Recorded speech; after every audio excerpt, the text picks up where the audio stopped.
Bismillahirrahmanirrahim. Assalamualaikum warahmatullahi wabarakatuh. Alhamdulillahi rabbil alamin. Wassalatu wassalamu ala ashrafil anbiya'i wal mursalin wa ala alihi wa sahbihi ajma'in. Amma ba'du.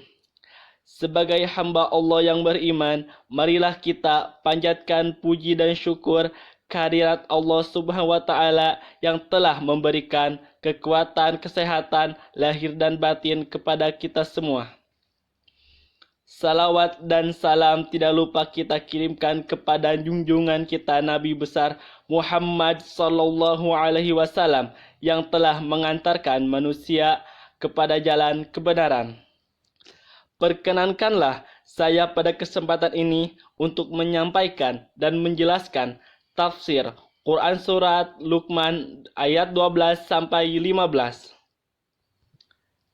Siapakah Luqman? Berdasarkan riwayat Ibnu Abi Syaibah, Ahmad, Ibnu Abi Dunya, Ibnu Jarir At-Tabari, Ibnu Muzir, dan Ibnu Abi Hatim dari Ibnu Abbas bahwa Luqman adalah seorang hamba atau budak dan tukang kayu dari Habasyah.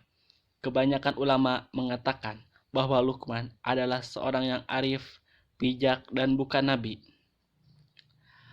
Dalam beberapa riwayat menerangkan bahwa Luqman adalah seorang berasal dari Sudan, sebelah selatan Mesir.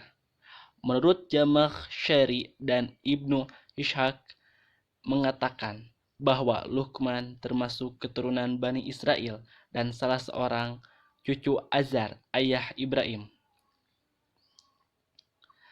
Menurut pendapat ini, Luqman hidup sebelum kedatangan Nabi Daud alaihissalam.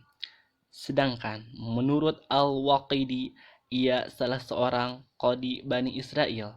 Ada pula riwayat yang menerangkan bahwa Luqman hanyalah seorang yang soleh atau wali, bukan seorang nabi. A'udzu billahi minasy syaithanir rajim. Bismillahirrahmanirrahim.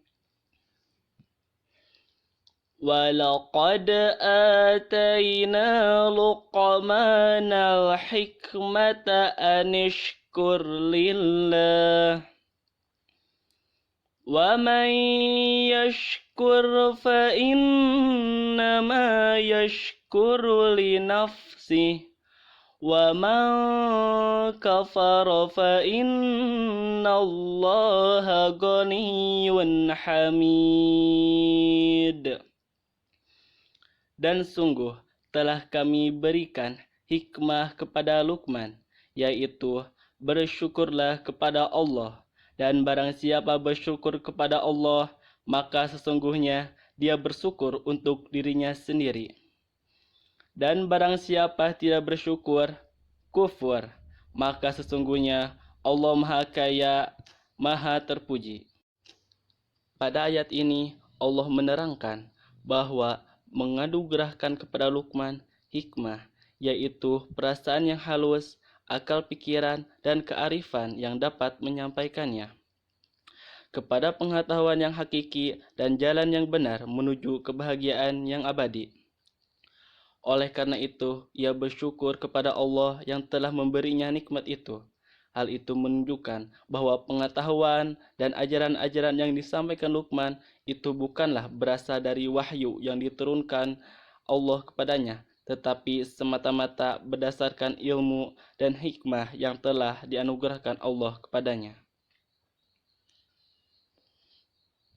Pada ayat ini pula Allah menerangkan bahwa orang yang bersyukur kepada Allah berarti ia bersyukur untuk kepentingan dirinya, sebab Allah menganugerahkan kepadanya pahala yang banyak karena syukurnya itu.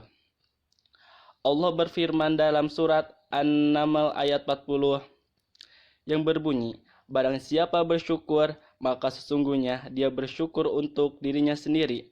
Dan barang siapa ingkar, maka sesungguhnya Tuhanku Maha Kaya, Maha Mulia. Dari Sufyan bin Unainah berkata, siapa yang melakukan sholat 5 waktu berarti ia bersyukur kepada Allah, dan orang yang berdoa untuk kedua orang tuanya setiap usai sholat, ia telah bersyukur kepada keduanya. Nah, dalam ayat ini, orang-orang yang mengingkari nikmat Allah dan tidak bersyukur kepadanya berarti ia telah berbuat aniaya terhadap dirinya sendiri. Karena Allah tidak akan memberinya pahala, bahkan menyiksanya dengan siksaan yang pedih. Allah sendiri tidak akan memerlukan syukur hambanya, karena syukur hambanya itu tidak akan memberikan keuntungan kepadanya sedikit pun, dan tidak pula akan menambahkan kemuliaannya. Dia Maha Kuasa lagi Maha Terpuji. Dalam tafsir Jalalain menyebutkan, dan sesungguhnya telah kami berikan kepada Luqman hikmah, antara lain ilmu, agama, dan tempat pembicaraannya, dan kata-kata mutiara yang diucapkannya cukup banyak serta diriwayatkan secara turun-temurun. Sebelum Nabi Daud diangkat sebagai rasul, dia selalu memberikan fatwa, dan dia sempat mengalami zaman kenabian, zaman Nabi Daud. Lalu ia meninggalkan fatwa dan belajar menimba ilmu dari Nabi Daud. Sehubungan dengan hal ini, Luqman pernah mengatakan, aku tidak pernah merasa cukup apabila telah dicukupkan. Pada suatu hari, pernah ditanya oleh orang kepadanya, siapakah manusia yang paling buruk itu? Luqman menjawab, dia adalah orang yang tidak mempedulikan orang lain, melihatnya sewaktu dia mengerjakan kejahatan. Yaitu, dan kami katakan kepadanya, hendaklah bersyukur kamu kepada Allah atas hikmah yang telah dilimpahkannya kepadamu. Dan barang siapa yang bersyukur kepada Allah, maka sesungguhnya ia bersyukur untuk dirinya sendiri, karena pahala bersyukurnya itu kembali kepada dirinya sendiri. Dan barang siapa yang tidak bersyukur, kufur atas nikmat yang telah dilimpahkannya kepadanya. Maka sesungguhnya Allah Maha Kaya, tidak membutuhkan makhluk, lagi Maha Terpuji di dalam ciptaannya. Selanjutnya, tafsir Quran surat Luqman ayat 13. A'udzubillahi minasyaitonirrajim. Bismillahirrahmanirrahim. Wa idz qala Luqmanu libnihi wa huwa yu'izzuhu ya bunayya la tusyrik billah inna syirka la zulmun azim. Dan ingatlah ketika Luqman berkata kepada anaknya, ketika dia memberi pelajaran kepadanya, wahai anakku, janganlah engkau mempersekutukan Allah. Sesungguhnya mempersekutukan Allah adalah benar-benar kezaliman yang besar. Pada tafsir Al-Muyasyar, dia berkata, ingatlah, wahai Rasul, nasihat Luqman kepada anaknya saat dia menasihatinya. Wahai anakku, jangan mempersekutukan Allah dengan sesuatu karena kamu menzalimi dirimu. Sesungguhnya syirik adalah perbuatan dosa yang paling besar dan paling buruk. Dalam tafsir Jalalain, dia berkata, dan ingatlah ketika Luqman berkata kepada anaknya di waktu ia menasihatinya, hai anakku, lafal bunayya adalah bentuk tafkhir, yang dimaksud adalah memanggil anak dengan nama kesayangannya. Janganlah kamu mempersekutukan Allah. Sesungguhnya mempersekutukan Allah itu adalah benar-benar kezaliman yang besar. Maka anak itu bertobat kepada Allah dan masuk Islam.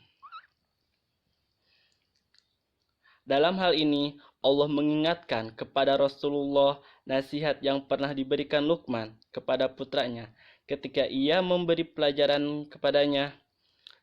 Nasihat itu ialah, wahai anakku, janganlah engkau mempersekutukan sesuatu dengan Allah. Sungguhnya mempersekutukan Allah itu adalah kezaliman yang besar. Mempersekutukan Allah dikatakan kezaliman yang besar karena perbuatan itu berarti menempatkan sesuatu tidak pada tempatnya, yaitu menyamakan sesuatu yang melimpahkan nikmat dan karunia dengan sesuatu yang tidak sanggup memberi semua itu. Menyamakan Allah sebagai sumber nikmat dan karunia dengan patung-patung yang tidak dapat berbuat apa-apa adalah perbuatan zalim. Diriwayatkan oleh Bukhari dari Ibnu Mas'ud bahwa tatkala turun ayat Quran surat Al-An'am ayat 82 yang berbunyi, orang-orang yang beriman dan tidak mencampur adukan iman mereka dengan syirik, mereka itulah orang-orang yang mendapat rasa aman dan mereka mendapatkan petunjuk. Dari ayat ini dipahami bahwa di antara kewajiban ayah kepada anak-anaknya ialah memberi nasihat dan pelajaran, sehingga anak-anaknya dapat menempuh jalan yang benar dan terhindar dari kesesatan. Hal ini sesuai dengan firman Allah yang berbunyi, "Wahai orang-orang yang beriman, peliharalah dirimu dan keluargamu dari api neraka, yang bahan bakarnya adalah manusia dan batu, penjaganya malaikat-malaikat yang kasar dan keras, yang tidak durhaka kepada Allah terhadap apa yang diperintahkan kepada mereka, dan selalu mengerjakan apa yang diperintahkan." Surat At-Tahrim ayat 6. Jika diperhatikan susunan kalimat ayat ini, maka dapat diambil kesimpulan bahwa Luqman melarang anaknya menyekutukan Allah. Larangan ini adalah sesuatu yang memang patut disampaikan Luqman kepada putranya, karena menyekutukan Allah adalah perbuatan yang paling besar. Dilanjutkan oleh Quran surat Luqman ayat 14. A'udzu billahi minasyaitonir rajim. Bismillahirrahmanirrahim. Wa wassaynal insana biwalidayhi hamalathu ummuhu wahnan ala wahnin wa fisaluhu fi 'amaini anishkur li wa liwalidayk ilayyal masir. Dan kami perintahkan kepada manusia agar berbuat baik kepada kedua orang tuanya. Ibunya telah mengandungnya dalam keadaan lemah yang bertambah-tambah dan menyapihnya dalam usia 2 tahun. Bersyukurlah kepadaku dan kepada kedua orang tuamu, hanya kepada aku kembalimu. Dari tafsir Jalalain, ia berkata, dan kami wasiatkan kepada manusia terhadap kedua orang ibu bapaknya. Maksudnya, kami perintahkan manusia untuk berbakti kepada kedua orang ibu bapaknya. Ibunya telah mengandungnya dengan susah payah dalam keadaan lemah yang bertambah-tambah. Ia lemah karena mengandung, lemah sewaktu mengeluarkan bayinya, dan lemah sewaktu mengurus anaknya dikala bayi dan menyapihnya. Tidak menyusui lagi dalam 2 tahun. Hendaknya kami katakan kepadanya, bersyukurlah kepadaku dan kepada kedua orang tuamu, hanya kepada akulah kembalimu, yakni kamu akan kembali. Dalam ayat ini, Allah memerintahkan kepada manusia agar berbakti kepada kedua orang tuanya dengan berusaha melaksanakan perintah-perintahnya dan mewujudkan keinginannya. Pada ayat-ayat lain disebutkan, dan Tuhanmu telah memerintahkan agar kamu jangan menyembah selain Dia dan hendaklah berbuat baik kepada ibu bapa. Jika salah seorang di antara keduanya atau kedua-keduanya sampai berlanjut usia dalam memelihara dalam pemeliharaanmu, maka sekali-kali janganlah engkau mengatakan kepada keduanya perkataan "ah", dan janganlah engkau membentak keduanya, dan ucapkanlah kepada keduanya perkataan yang baik. Quran Surat Al-Isra ayat 23.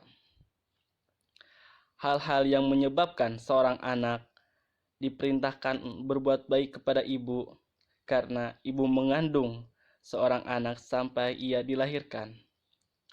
Selama masa mengandung itu, ibu menahan dengan sabar penderitaan yang cukup berat.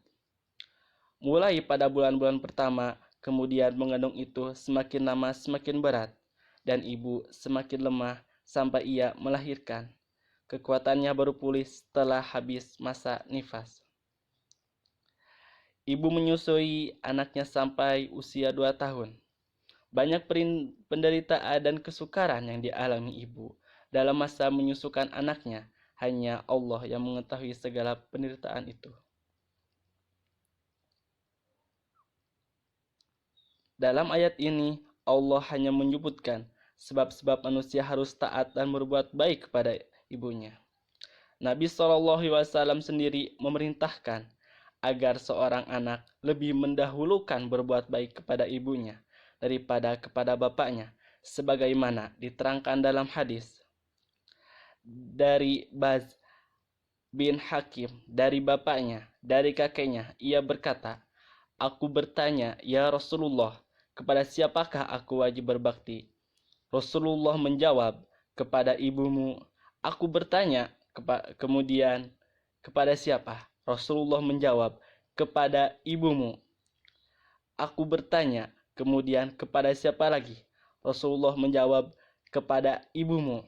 Aku bertanya, kemudian, "Kepada siapa lagi?" Rasulullah menjawab, "Kepada bapamu." Kemudian, kepada kerabat yang lebih dekat.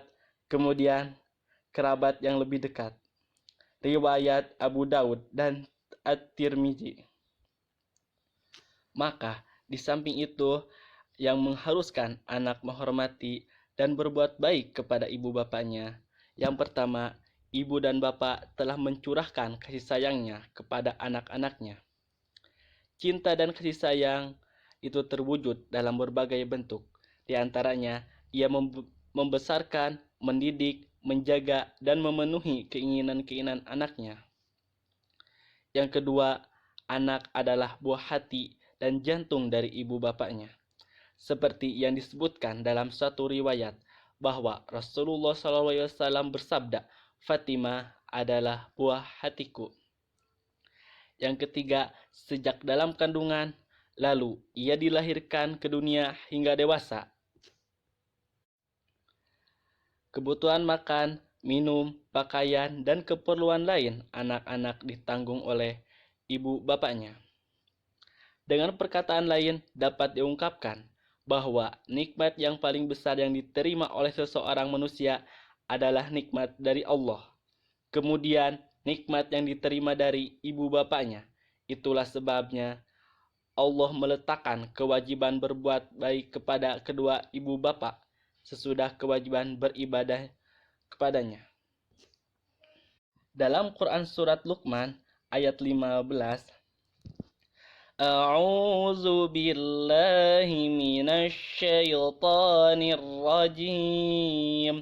Bismillahirrahmanirrahim. Wa in jahadaka ala an tusyrika bima laysa laka bihi ilmun fala tuti'huma وصاحبهما في الدنيا معروفا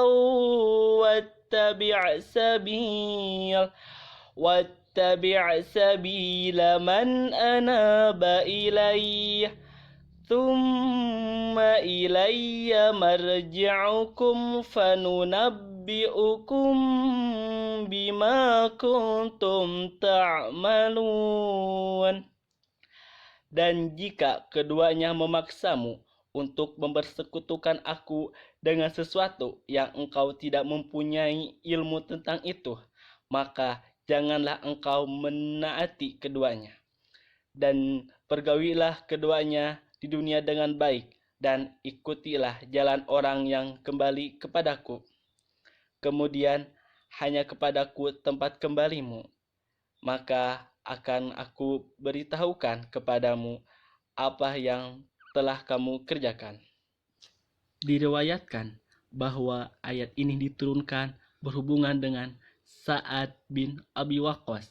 Ia berkata, tatkala aku masuk Islam, ibuku bersumpah bahwa beliau tidak akan makan dan minum sebelum aku meninggalkan agama Islam. Pada hari pertama, aku mohon agar beliau mau makan dan minum, tetapi beliau menolaknya dan tetap bertahan pada pendiriannya.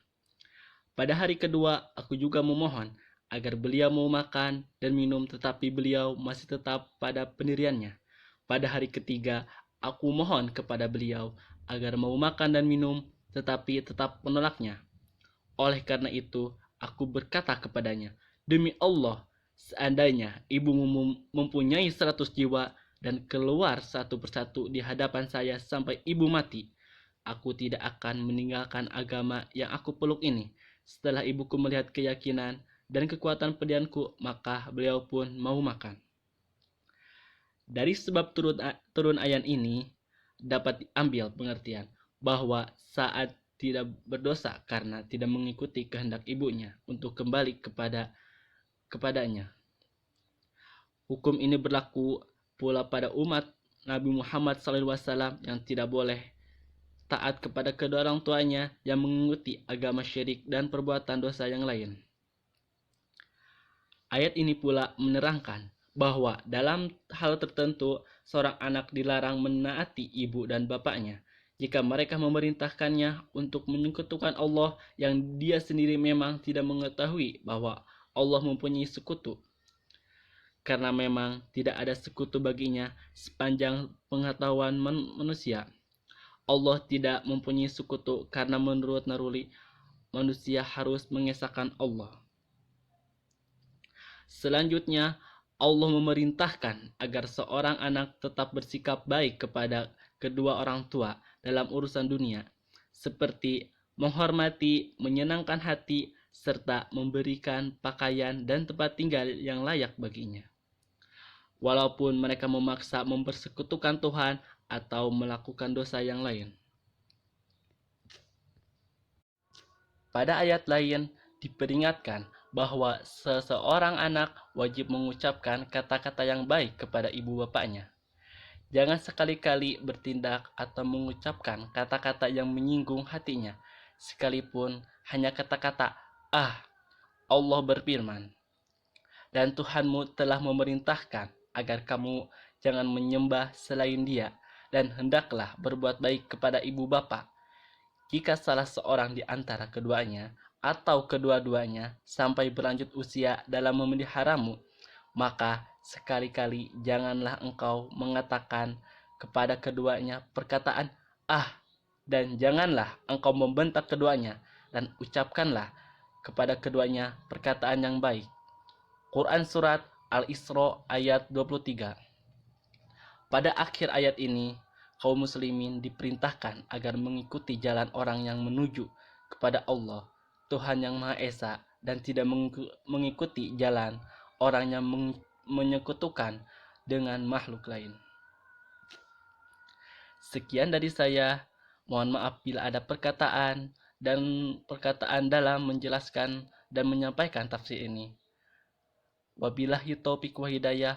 Wassalamualaikum warahmatullahi wabarakatuh.